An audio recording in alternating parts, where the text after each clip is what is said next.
Hello, welcome to Strange Times number 16.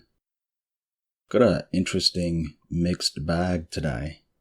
Got all sorts of stuff. Got cryptids, poltergeists, hauntings, UFOs. There's a particular cryptid, a couple of stories in that is very interesting. It's got like a very high strangeness aspect to it, so stick around for that. But we'll start off here with an Owlman sighting in Illinois. I don't know if you remember, last week for Strange Times 15 I did an Owlman sighting in Cornwall, and I had never heard of the Owlman before, and here we go, we've got another one. So Owlman sighting, Illinois, 2003. Around 2003, during the summer, a female witnessed a strange creature which she described as a man-shaped giant owl in the Chicago suburb of Alsip. Quote, "I recently came across your article on the Chicago Owlman. I, along with another witness, have seen this creature, or one similar. This was somewhere between 2001 and 2004. We were quite young at the time. This was in Alsip, Illinois, right by the intersection of 128th Place and Cicero Avenue. I had only a silhouetted view, but I can best describe the creature as large, about the size of a large human man. Massive wings that it held up in a defensive pre-flight posture, out from its sides, and a human-like head that seemed to have no distinguishable features, save for two very large, almost glowing yellow owl-like eyes. The creature sifted through the hedge bushes and came up to the bay window of the room we were occupying, making a loud noise as it slammed or pressed its body up against the window. Its eyes were staring right at us into the room. This creature nearly took up the bay window's whole space, and it stayed there once it hit the window, unlike an owl would if it had accidentally flown into it. It was no regular owl, much too large, as the silhouette was massive, and the eyes were the size of baseballs.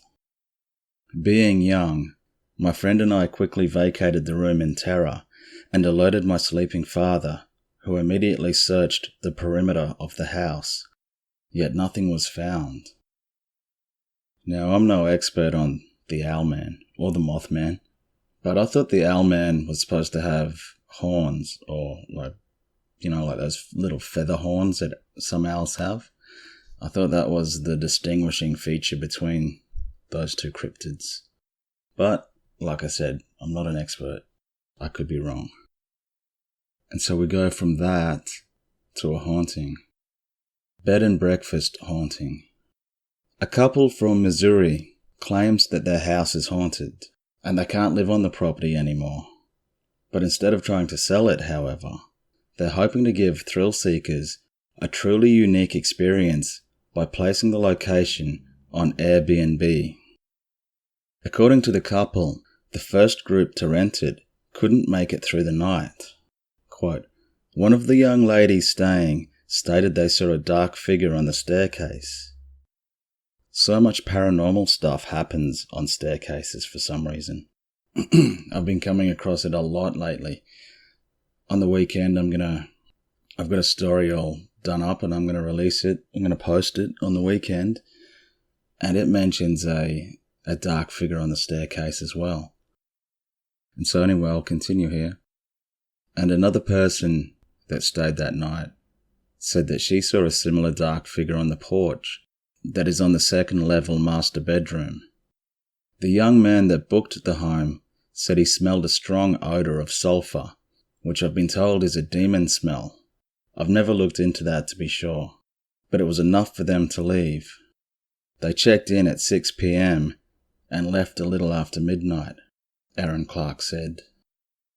We bought the house August 2017 and moved in October 2017, Aaron says. My family and I started really noticing the odd events around Christmas time.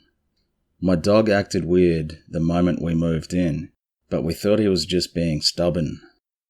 The sounds got worse as we stayed, and it graduated to TVs turning on at full volume, to space heaters turning on by themselves, and of course my daughter sleepwalking and talking in tongues. The shifty movement was almost as though she was possessed. What makes that unique is she would never do this anywhere else.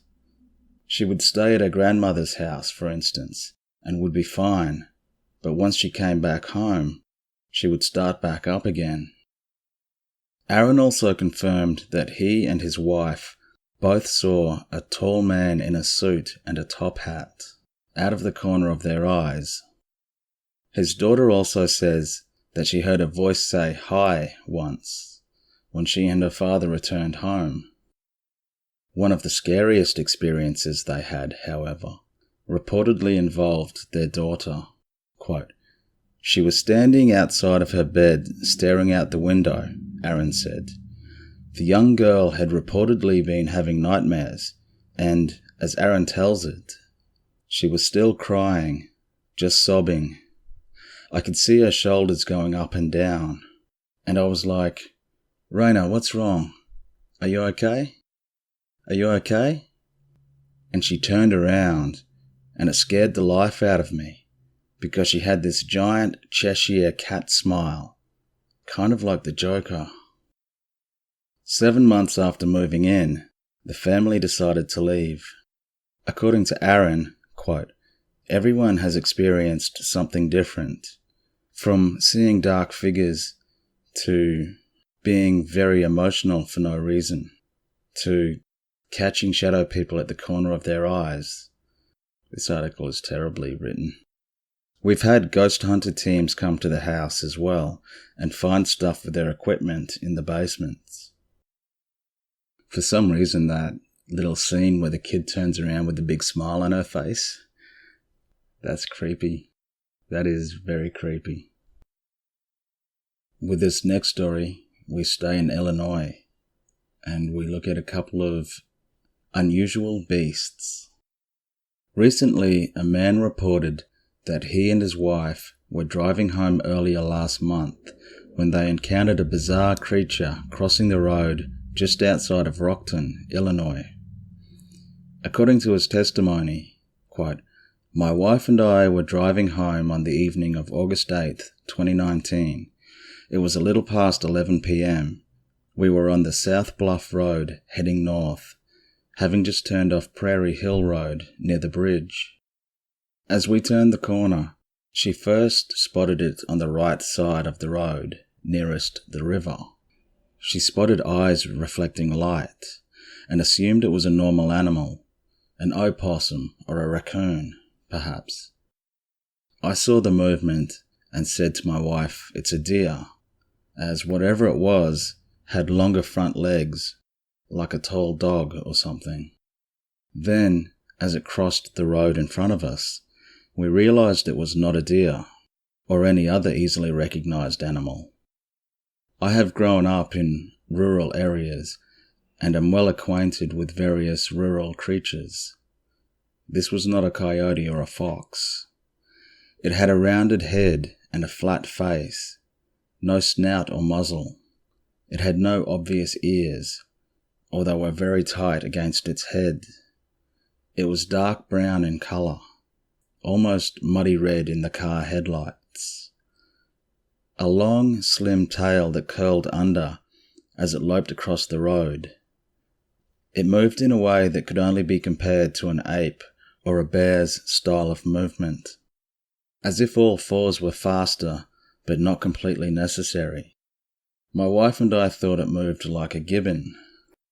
It left a very bizarre impression on us both, and we can't settle on a creature that we believe it could be. And so that's interesting enough. But I found this next one very interesting and pretty much in the same area. It's like just down the road, or when I say just down the road, 8 miles. So what's that, almost like 16 or 20k. And I found it interesting because the way it moves and the look of it and the the reaction that the witnesses had reminds me a lot of some of the creatures that were seen at Skinwalker Ranch. So it's got more of an interdimensional sort of a feel to it, rather than some sort of unknown physical creature getting around town. In 2013, another sighting of an unusual creature was reported near Beloit, Wisconsin in 2013. The last sighting took place only 8 miles south of this one, but this one has more of a truly paranormal feel to it. The witness said that she and her husband had just turned off Burton Street onto McKinley Avenue and were driving towards Newark Road at approximately 4 p.m.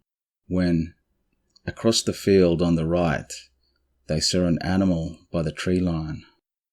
Her husband, who was driving, slowed down to get a better look at it, but traffic behind them forced the couple to keep driving. During their initial pass, they saw an animal that seemed to be on its back legs by a tree. Quote, "It was barrel-shaped, and we were wondering if it was a bear. It dropped to all fours and started moving," the witness said. "We were debating if it was a bear, a wild boar, or the strangest dog we had ever seen." Close quote. Despite the witness's reservations that the animal would be gone if they went back, her husband decided to turn the car around for a second look. They drove back down McKinley and performed a U-turn on Burton Street, which once again put the animal to their right.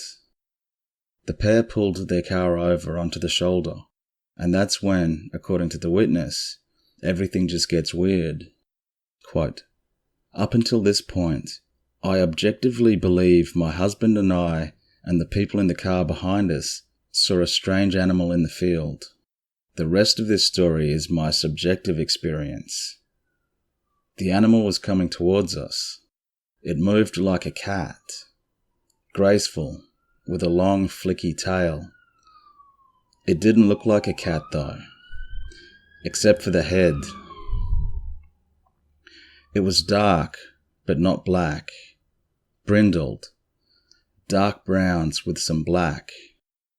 The fur was short, like a dog, with some glossiness to it.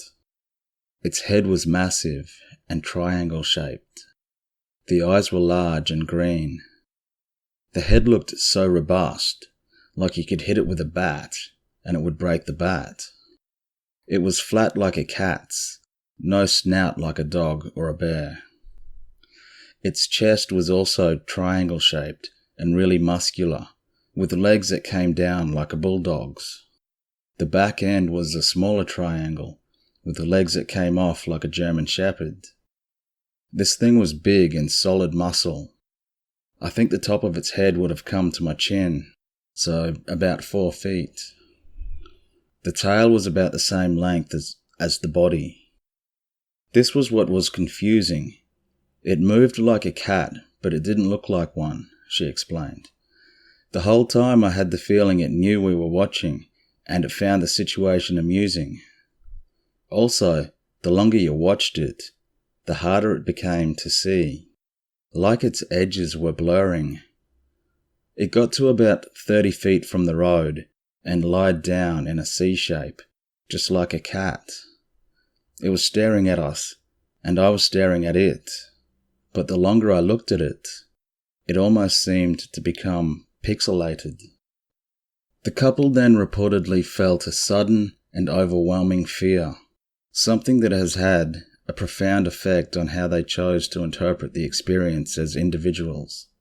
Quote, "I don't know how long this lasted, with a feeling of amusement on its side and wonder and confusion on our part.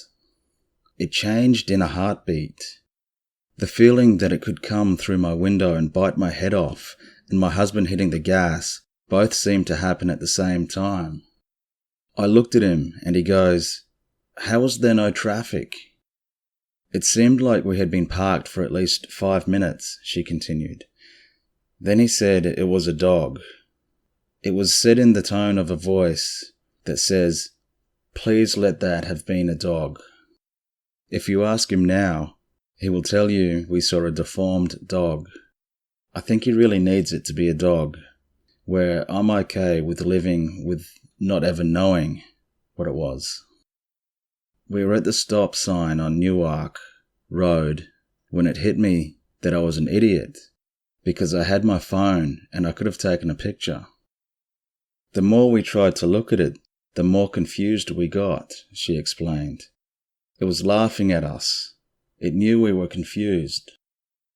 Towards the end of the encounter, the creature was only 20 to 30 feet from their vehicle, but they still were having trouble focusing on the details of its appearance. Quote, "The edges of it were getting fuzzy. You couldn't focus on it," said the witness.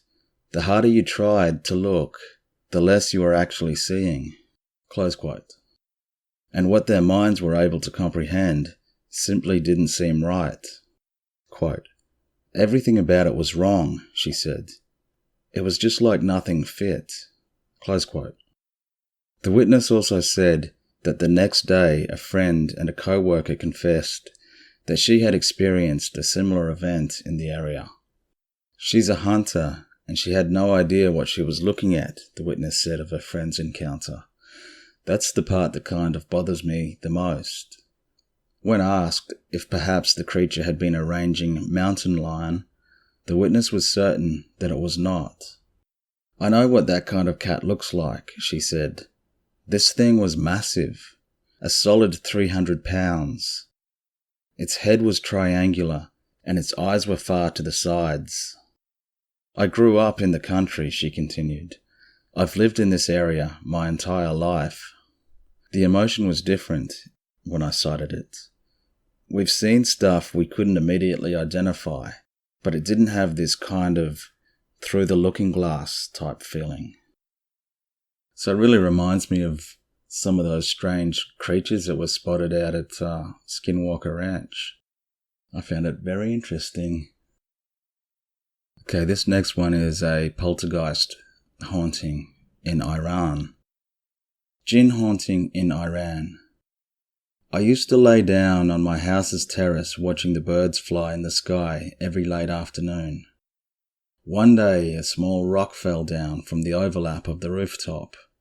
The rooftop was flat, and it almost hit my pillow. Some minutes later, another one fell. I thought maybe a lost pigeon had landed on my rooftop, which happens sometimes, and kids from the neighborhood would throw rocks at it so it would fly off so they could catch it somewhere else. So I went to the back street where the kids were likely to be, and all I saw were two ladies talking. They said they didn't see anybody around. I came back to my terrace and lay down again, and still the rocks kept falling every few minutes. The rocks didn't hit my body, and it was weird because it looked like they were gently being pushed to the edge of the rooftop and falling without any angle. About 2 weeks later, suddenly a house at the back of our house was hit by a shower of rocks and pieces of bricks and pots, and it hit a big window of their dining room and broke it into pieces, so they had to bring their table outside in the street to finish their meal, because they had some 5 to 6 kids, which I think were too hungry to care about the situation. It was just before sunset, and you could see all around clearly. The parents got scared, thinking maybe some villagers were throwing things to threaten them. They called all of their relatives to come and help them search for the culprits, but found no one. It continued for days and into the nights. Somebody came up with the idea to spray paint on the rocks and debris, then pile them up in the corner of the front yard and monitor them.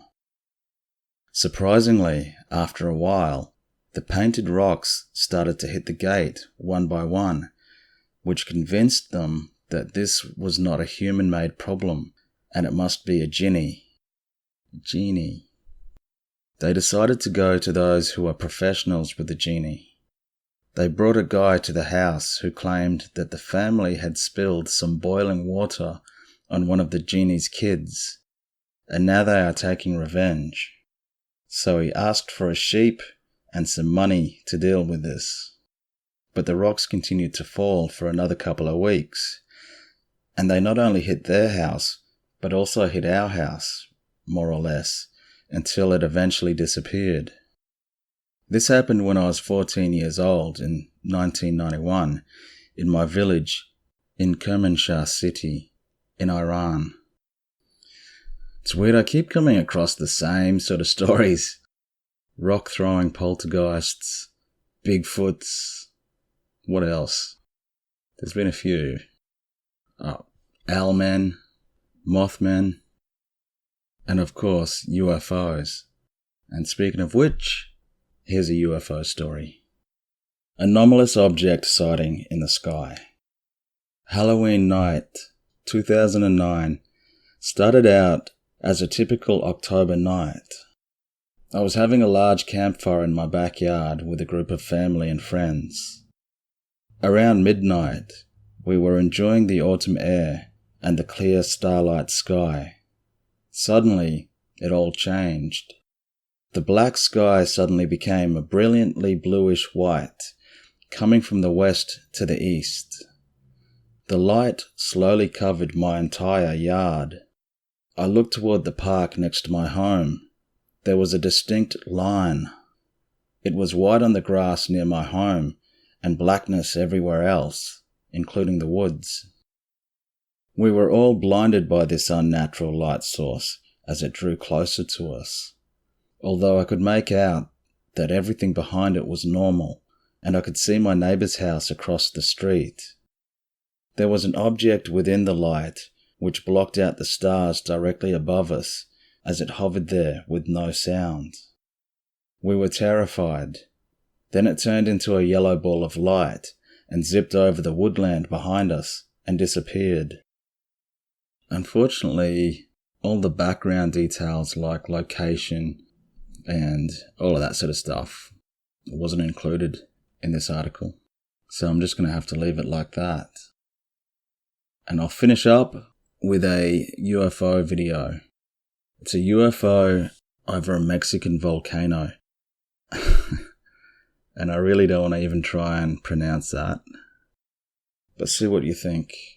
My opinion is, it does look like a conventional aeroplane.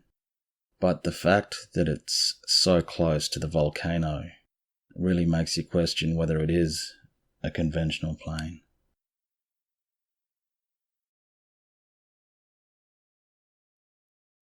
Thanks for watching, guys. I'll see you next time.